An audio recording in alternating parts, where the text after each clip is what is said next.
सुजन हो नमस्कार. आविष्कार आर्ट्स अँड क्रिएशन्स प्रस्तुत रविवारची गोष्ट या सदरामध्ये अमोल वागचे तुम्हा सर्वांना सप्रेम अभिवादन.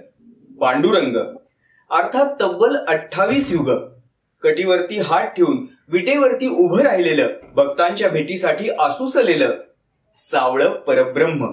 या सावळ्या पांडुरंगाचा गोकुळ नावाचा एक भोळा भाबडा भक्त होता. एके दिवशी या गोकुळच्या मनामध्ये असा विचार आला की गेली कित्येक वर्ष, अगदी युगानुयुग हा पांडुरंग आपल्या कमरेवरती हात ठेवून या एवढ्याशा विटेवरती उभा राहिलेला आहे. याचे पाय किती बरं दुखत असतील.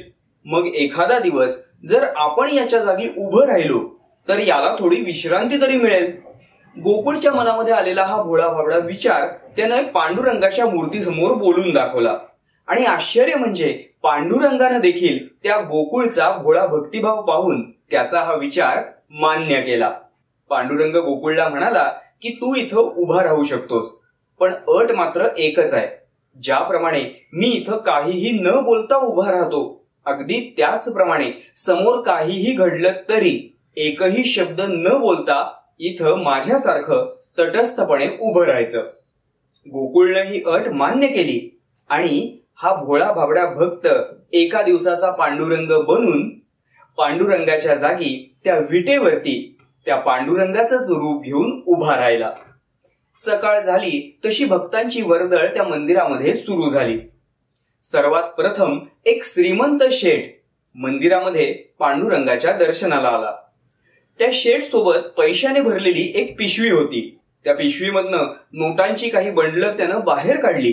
पांडुरंगासमोर ठेवलेल्या दक्षिणा पेटीमध्ये ती बंडलं टाकली आणि हात जोडून पांडुरंगाला म्हणाला, पांडुरंगा, माझ्याकडून आजवर अनेक पापं घडलेली आहेत. मला त्या पापांमधनं मुक्त कर.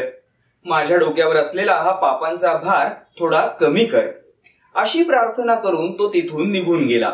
पण जाता जाता त्याच्या सोबत असलेली ती पैशांनी भरलेली पिशवी त्याच्या नकळत त्या मंदिराच्या आवारातच पडली. त्या शेठची पैशाने भरलेली पिशवी तिथे पडलेली आहे हे जोरात ओरडून त्या शेठला सांगावं असं गोकुळच्या मनात आलं खरं, पण काहीही बोलायचं नाही ही पांडुरंगाची आज्ञा होती. त्यामुळे तो तसाच गप्प उभा राहिला. त्यानंतर थोड्या वेळानं एक गरीब शेतकरी त्या पांडुरंगाच्या दर्शनासाठी तिथं मंदिरात आला. आपल्या खिशातनं 1 रुपयाचं नाणं काढून त्यानं ते पांडुरंगाच्या समोरच्या दक्षिणा पेटीत टाकलं. हात जोडून तो त्या पांडुरंगाला सांगू लागला, पांडुरंगा, घरात बायको पोरं उपाशी आहेत. पाऊस बेभरवशी असल्यामुळे शेतातून म्हणावं तसं उत्पन्न येत नाही. तेव्हा हे पांडुरंगा, मला थोडीशी मदत कर. माझ्या घरातलं हे दारिद्र्य तुझ्या कृपेनं दूर होऊ दे. असं म्हणून नमस्कार करून तो तिथून निघाला. त्याच वेळेला त्याची नजर त्या पैशाच्या पिशवीवरती गेली. कदाचित पांडुरंगानंच आपली प्रार्थना ऐकली आणि त्यानंच आपल्याला हा मार्ग दाखवला, त्यानंच आपल्याला हे धन दिलं असा विचार त्याच्या मनात आला. पांडुरंगाचे आभार मानून त्यानं ती पिशवी घेतली आणि तो तिथून निघून गेला. आता त्यावेळेला खरं तर अरे ही पिशवी तुझी नाहीये, त्यातील पैसे हे तुझे नाहीयेत हे त्या शेतकऱ्याला सांगावं असं त्या गोकुळला खूप वाटलं. पण पांडुरंगानं केलेली न बोलण्याची आज्ञा आठवून तो पुन्हा एकदा गप्प राहिला. थोड्या वेळानंतर त्या मंदिरामध्ये पांडुरंगाच्या दर्शनाला एक नावाडी आला. अत्यंत भक्तिभावानं त्याने पांडुरंगासमोर हात जोडले आणि पांडुरंगाला तो म्हणाला, देवा पांडुरंगा, आज मी माझी नाव घेऊन समुद्रामध्ये जाणार आहे. तेव्हा त्यापूर्वी तुझा आशीर्वाद मिळवण्यासाठी, तुझा आशीर्वाद घेण्यासाठी मी आज तुझ्या दर्शनाला आलो आहे. तेव्हा माझ्या नावेचं आणि माझ्या नावेवरील सर्वच खलाशांचं तू रक्षण कर. त्याचबरोबर समुद्रावर गेल्यानंतर माझ्या कुटुंबाची तू काळजी घे. अशी प्रार्थना करून तो तिथून निघणार. इतक्यात तो मगाचा श्रीमंत शेठ आपली पैशांची पिशवी या मंदिरात चोरीला गेली असं समजून सोबत पोलिसांना घेऊन आला. ज्या वेळेला तो शेठ पोलिसांना घेऊन त्या मंदिरामध्ये आला त्यावेळेला मंदिरामध्ये हा नावाडी होता. तेव्हा या नावाड्यानेच आपले पैसे लंपास केल्याचा संशय त्या शेठला आणि पोलिसांना आला. पोलीस त्या नावाड्याला म्हणाले, आम्ही तुम्हाला अटक करून आता तुरुंगात टाकणार आहोत. तो नावाडी पांडुरंगाला म्हणाला, पांडुरंगा, गेली कित्येक वर्ष तुझं नाव घेत मी अत्यंत प्रामाणिकपणे हा नावाड्याचा व्यवसाय करतोय. आजपर्यंत मी कोणाचा एक पैसा सुद्धा लुबाडला नाही. पण आज मात्र तुझ्या समोर माझ्यावरती चोरीचा आळ घेतला जातोय. पण असो, तुझ्यावरती माझी श्रद्धा आणि माझा विश्वास अजूनही तसाच आहे. तू माझं नक्कीच रक्षण करणार, मला या अडचणीतनं, या संकटातनं बाहेर काढणार हे मला ठाऊक आहे. असं म्हणून तो त्या पोलिसांसोबत जाऊ लागला. आता मात्र त्या गोकुळला राहावेनासं झालं. त्याला वाटलं की या पोलिसांना, त्या शेठला ओरडून सांगावं की या सेठचे पैसे हे या नावाड्याने चोरलेले नसून तो शेतकरी घेऊन गेलेला आहे. हा नावाडी माझा निस्सीम भक्त आहे आणि तो निर्दोष आहे.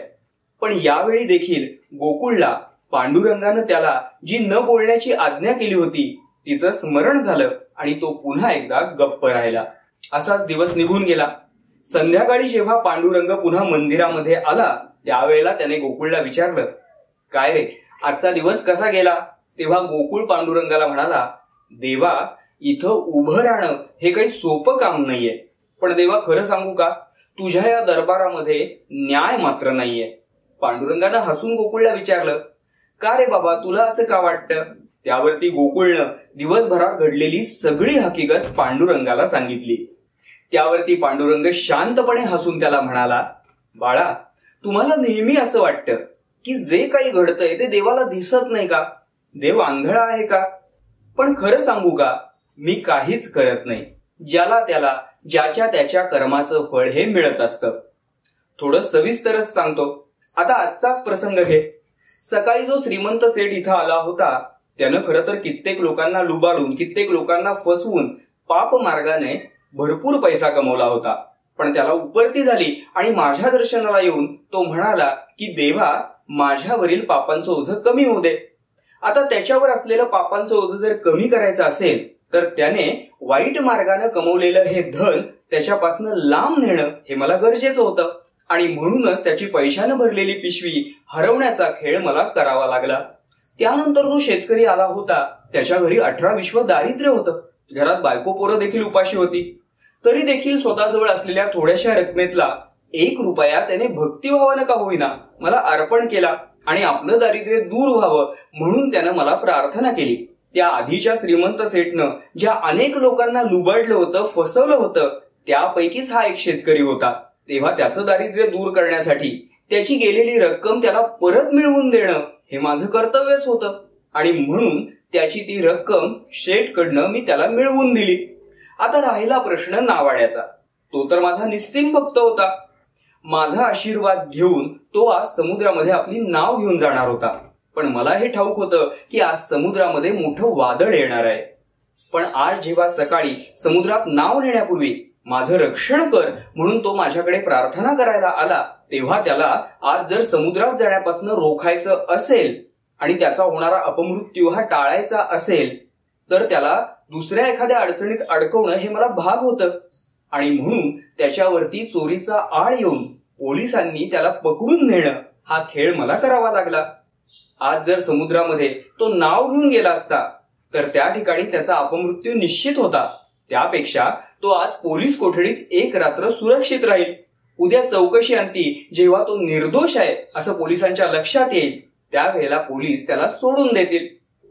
तेव्हा एक गोष्ट लक्षात ठेव, कित्येकदा तुम्हा भक्तांना असं वाटतं खरं की अमक्याच्या बाबतीत असं का घडलं, तमका तर खूप चांगला आहे पण त्यालाही अडचण का बरं आली, अमुक एकाला काही न करता एवढं सगळं का मिळालं. पण तुमच्या डोळ्यासमोर हे सगळं जे काही घडत असतं त्यामागं ज्याची त्याची ही पूर्वीची कर्म असतात, ज्याचं त्याचं हे पूर्व संचित असतं. तेव्हा माझ्यावर श्रद्धा ठेवून, माझ्यावर विश्वास ठेवून तुम्ही प्रामाणिकपणे तुमची कर्म करत राहा.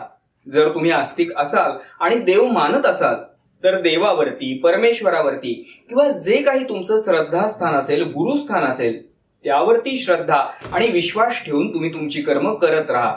आणि जर तुम्ही नास्तिक असाल तर या सृष्टीला चालवणारी जी अदृश्य शक्ती आहे, जिला तुम्ही निसर्ग म्हणा किंवा निसर्गातील ऊर्जा म्हणा, त्या शक्तीवरती श्रद्धा आणि विश्वास ठेवा आणि आपलं कर्म करत राहा.